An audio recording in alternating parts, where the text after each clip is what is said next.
साथियों, 2014 के लोकसभा चुनाव के पहले नरेंद्र मोदी बहुत बड़े बड़े दावे कर रहे थे कि विदेशों से काला धन लाएंगे, सबके खाते में 15-15 लाख रुपया जमा कर देंगे।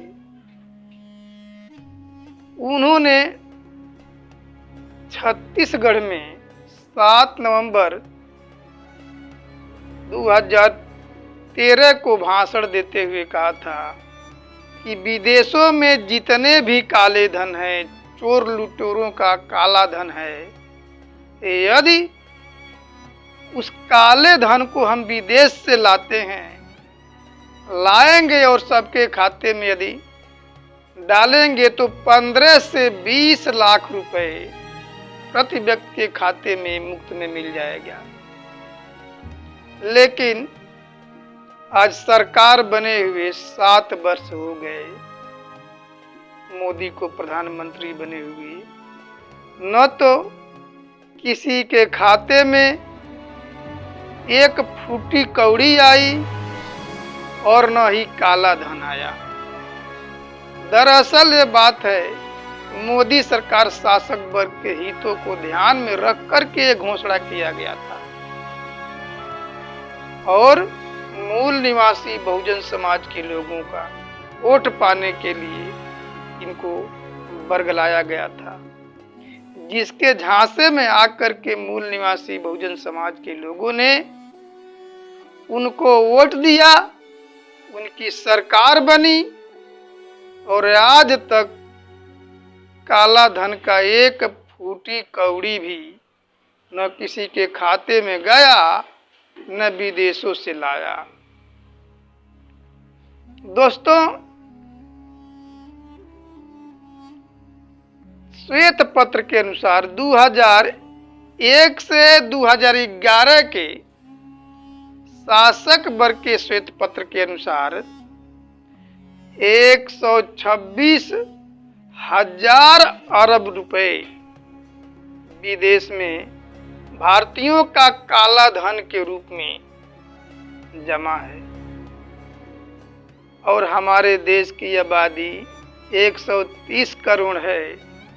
अगर इतना पैसा अगर भारतीयों में बांट दिया जाए तो सबके खाते में लगभग 1 करोड़ रुपया जमा हो जाएगा और गरीबी, भूखमरी, बेकारी, लाचारी एक झटके में ही समाप्त हो जाएगी। लेकिन इन्होंने काला धन नहीं लाया, बल्कि काला धन को और विदेश भिजवा दिया। अपने चहेतों के द्वारा, उद्योगपतियों के द्वारा काला धन छिपाने के लिए विदेश भेजा गया। 9,000 करोड़ रुपया विजय माल्या लेकर के विदेश भाग गया। वो भाजपा का राज्यसभा का सांसद था। मेहुल चौकसी, नीरव मोदी, ये सब देश के बैंकों का पैसा लेकर के भाग गए और नरेंद्र मोदी कहता है कि विदेश से काला धन लाएंगे और सबके खाते में 15-15 लाख रुपया जमा करेंगे। दोस्तों, पूर्व सीबीआई निर्देशक एपी सिंह का दावा है 30,000 अरब रुपया विदेशी बैंकों में भारतीयों का काला धन के रूप में जमा है। वहीं भाजपा द्वारा पूर्व में 2011 में अपनी जारी टास्क फोर्स रिपोर्ट में कहा था कि 30 से लेकर के 86,000 अरब रुपए विदेशों में काला धन के रूप में जमा है। एसआईटी के रिपोर्ट के अनुसार अकेले जनेवा के एचएसबीसी बैंक में 479 करोड़ रुपए जमा है। तो दोस्तों, इतना पैसा जमा होने के बाद और सरकार को भी ये मालूम है कि कितना पैसा है, इसके बावजूद भी न तो नरेंद्र मोदी कोई पहल किया और न ही उल्टे इन विदेशियों लोगों को पैसा जमा करने का छूट दे दिया है। जबकि विदेशी लोगों को आशंका है इस बात का कि ये जो काला धन विदेशों में जमा है भारतीयों का, ये आतंकवाद के रूप में प्रयोग किया जा रहा है। यानी यहाँ के भारत के मूल निवासी लोगों को गुलाम बनाने के लिए और उनका सामूहिक नरसंहार करने के लिए और ब्राह्मण अपना व्यवस्था कायम करने के लिए एक काले धन का उपयोग उसका आतंकवादी जो संगठन है उसमें खर्च कर रहा है। स्विस बैंक एसोसिएशन का रिपोर्ट है 2006 का, 84,000 अरब रुपए भारतीयों के विदेशों में जमा है। जब स्विस बैंक का एसोसिएशन ये बात कहता है 2006 में कि 84,000 अरब रुपए विदेशों में जमा है भारतीयों का, तो फिर सरकार को कैसे नहीं मालूम होगा? पक्ष विपक्ष को कैसे मालूम नहीं होगा? प्रधानमंत्री को कैसे मालूम नहीं होगा? लेकिन प्रधानमंत्री 22 फरवरी 2013 को कहता है कि किसी को नहीं मालूम कि भारतीयों का विदेश में पैसा कितना जमा है। न तो हमको मालूम है, न सरकार को मालूम है, न आप लोगों को मालूम है कि विदेशों में कितना पैसा जमा है। दोस्तों, इस हालत में नरेंद्र मोदी को क्या कहा जाए? यदि उसको दोगला न कहा जाए तो क्या कहा जाए? दोगला का मतलब ये होता है कि एक गले से दो बात कहना। दो गल ये पंजाबी शब्द है कि एक मुंह से दो बात कहना। एक तरफ तो नरेंद्र मोदी कहता है कि किसी को नहीं मालूम है कि कितना पैसा विदेशों में जमा है, लेकिन वही चुनाव के पहले बहुत बड़ी बड़ी डींग हाँकता था, बहुत बड़ा बड़ा वादा करता था कि विदेश में इतना काला धन है कि हम काला धन लाएंगे और देश के लोगों के खाते में 15-15 लाख रुपया जमा कर देंगे। लेकिन अब वही सीधे अपने उद्योगपतियों को, करोड़पतियों को माला माल बना रहा है। अरे, ब्लैक मनी बिल भी संसद में लाया था और उसमें ये था कि 50-50 कोई भी काला धन हो उसको सफेद किया जाएगा। अब 50% हमको दे दो, अब 50% तुम लाओ। ये हालत थी जब वित्त मंत्री अरुण जेटली थे, 50-50 की बात चली थी। तो दोस्तों, केवल ये शासक वर्ग के लोग जो देश का धन है, जो पैसा है, इसको बंदरबाट करने में लगी हुई है। मूल निवासी वर्ग के लोगों को गुलाम बनाने का एक षड्यंत्र है।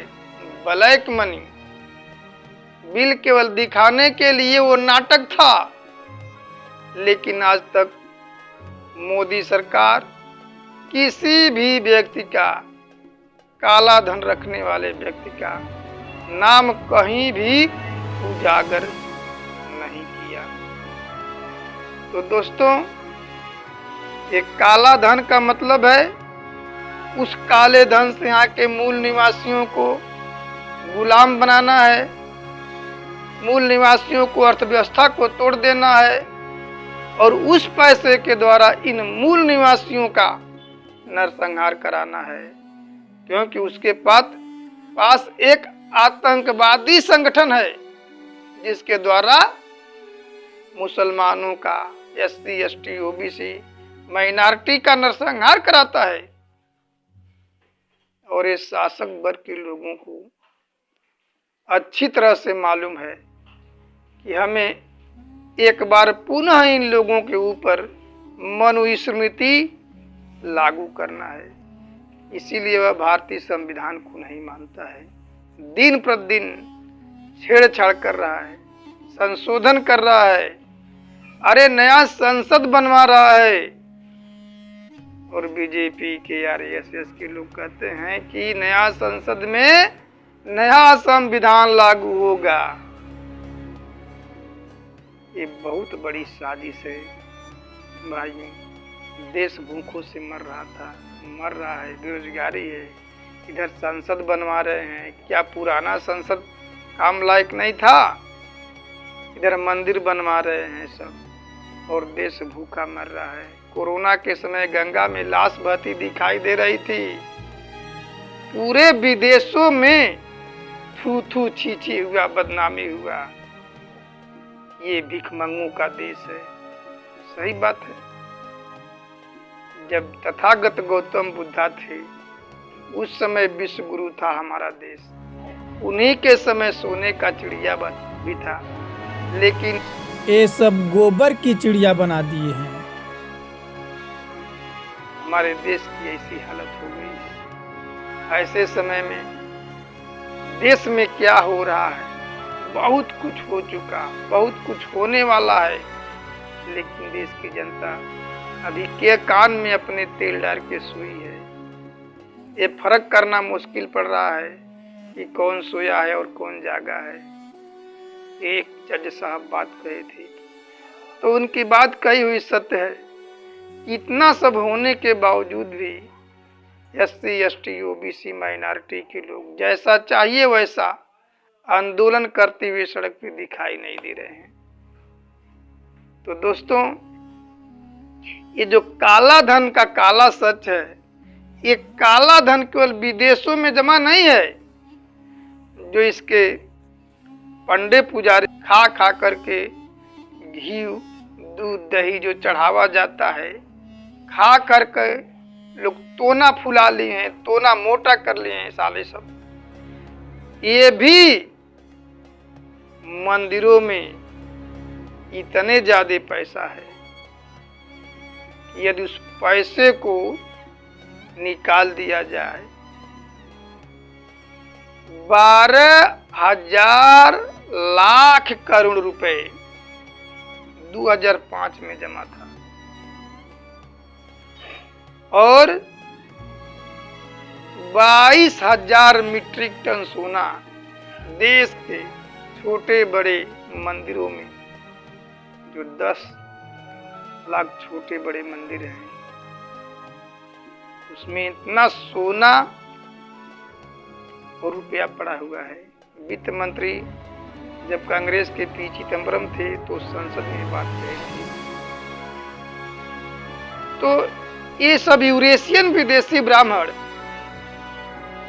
यहाँ भी सोना रखे हुए हैं, पैसा कौड़ी मंदिरों में, और विदेशों में भी जमा किए। विदेश का तुम नहीं ला सके, तुम्हारी नाकामयाबी है। तुम सबसे गए गुजरे प्रधानमंत्री हो, तुम प्रधानमंत्री लायक ही नहीं थे। यदि वैसा नहीं कर सकते हो तो तुम जो मंदिरों का है उसी को निकाल करके देश के विकास में डाल दो, आम जनता में बांट दो। गरीबी एक झटके में समाप्त हो जाएगी। तुम्हारी औकात है क्या? तुम्हारी औकात नहीं है। RSS के पालतू हो, तलवे चाटने वाले, कर नहीं सकते हो। तो दोस्तों, अपना बेइज्जती तो करा के चला आया अमेरिका से। अमेरिका के लोगों ने मुंह पे साले कहे, भाग जाओ कुत्ते, गाली दी, बके। आप लोग सोशल मीडिया पे देखे।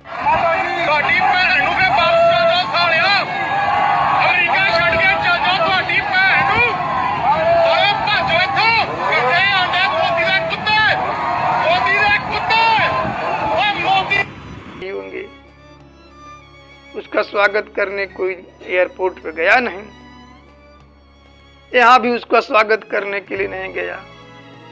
और गोदी मीडिया कहती है कि मोदी मोदी मोदी।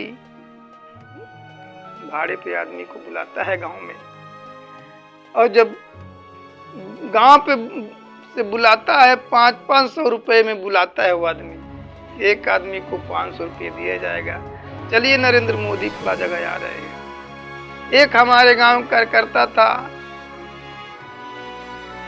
4-5 गाड़ी लेकर के गया, औरतों को और मजदूरों को लेकर के गया और कहा कि मैं पूरे आपको 1 दिन का दिहाड़ी दूंगा, आपको चलना है नरेंद्र मोदी की रैली में। नरेंद्र मोदी जी आ रहे हैं, लेकिन जब ये ले करके गया तो उनका प्रोग्राम खत्म हो गया था। तो कार्यकर्ता ने इन मजदूर वर्ग के लोगों को 500-500 रुपया दिया नहीं, कहा कि तुम्हारे जाने से क्या फायदा हो, तो नरेंद्र मोदी पहले ही चले गए थे, दिया ही नहीं। तो ये भाड़ा पे आदमी को इकट्ठा करता है, भाड़ा पर ले जाता है, हाउडी मोदी मोदी करता है। इस बार उसका टाई फीस हो गया, अब उसको अपने औकात की पता चल गई है। तो दोस्तों, अच्छाई भी एक दिन समाप्त हो जाती है। ये तो बुरा काम कर रहा है तो बुराई को समाप्त होना ही होना है। आप लोग 2022 में किसी भी हालत में बीजेपी को मत आने दीजिए। यहाँ तक कि जो चुनाव होने वाला है लोकसभा का 26 में, उसमें भी बीजेपी को मत आने दीजिए। इसके लिए फ्रंट तैयार हो गया है, छोटे छोटे मिलकर के पार्टी बहुजन मुक्ति मोर्चा और अन्य लोग वामसेप के नेतृत्व में कार्यक्रम चलाया जा रहा है। महान गठबंधन, भारतीय समाज का महान गठबंधन तैयार हो गया है, मूल निवासियों का महान गठबंधन तैयार हो गया है एनडीए और यूपीए का जवाब देने के लिए। तो आप लोग यदि तीसरा फ्रंट तैयार करते हैं तो बीजेपी का कोई पता नहीं लगेगा, कांग्रेस का कहीं पता नहीं लगेगा, क्योंकि ब्राह्मण 3.5% है और 3.5% में ही 4 पार्टियां हैं। 3.5% लेकर के क्या करेंगे सब? 3.5% 15% हो गया सभी समान के लोग, वो जीत नहीं सकती है। वो लोग यदि मूल निवासी समाज के लोग इकट्ठा हो जाएं 85% के लोग, तो इनकी औकात नहीं है कि दिल्ली की कुर्सी पे चाहे प्रदेश की कुर्सी पे बैठ लें। यदि मूल निवासी समाज इकट्ठा होकर के पेशाब कर दें, ये सब बह जाएंगे, इनकी औकात क्या है। लेकिन आपको संगठन बनाना होगा, संगठित होना होगा। हमको बीजेपी और कांग्रेस से ज्यादा एलर्जिक नहीं है। एलर्जिक उन लोगों से है जो पूना पैठ के द्वारा चुन करके गए हुए हैं, चमचे दलाल भरे हुए उनकी पार्टी में, वो इनके पार्टी को चला रहे हैं। इतना अन्याय अत्याचार हो रहा है, यदि ओबीसी के लोग, एससी के लोग यदि इसका साथ छोड़ देते तो आज भी देश बच सकता है। लेकिन आज देश बिकने के कगार पे है, भूखमरी है, बेरोजगारी है। आज तो पेंट पॉलिश का काम भी नहीं मिल रहा है, शहर में मजदूरी नहीं मिल रहा है। जब से लॉकडाउन हुआ, जो शहरों में जाकर के मजदूरी करते थे वो शहरों में गए, काम नहीं मिला, पुनः घर चले आए। तो दोस्तों, आप लोग इस बार बीजेपी को हटाना है, देश को बचाना है, यही मैं कहूँगा। आप लोगों ने हमारी बात को सुना, उसके लिए धन्यवाद।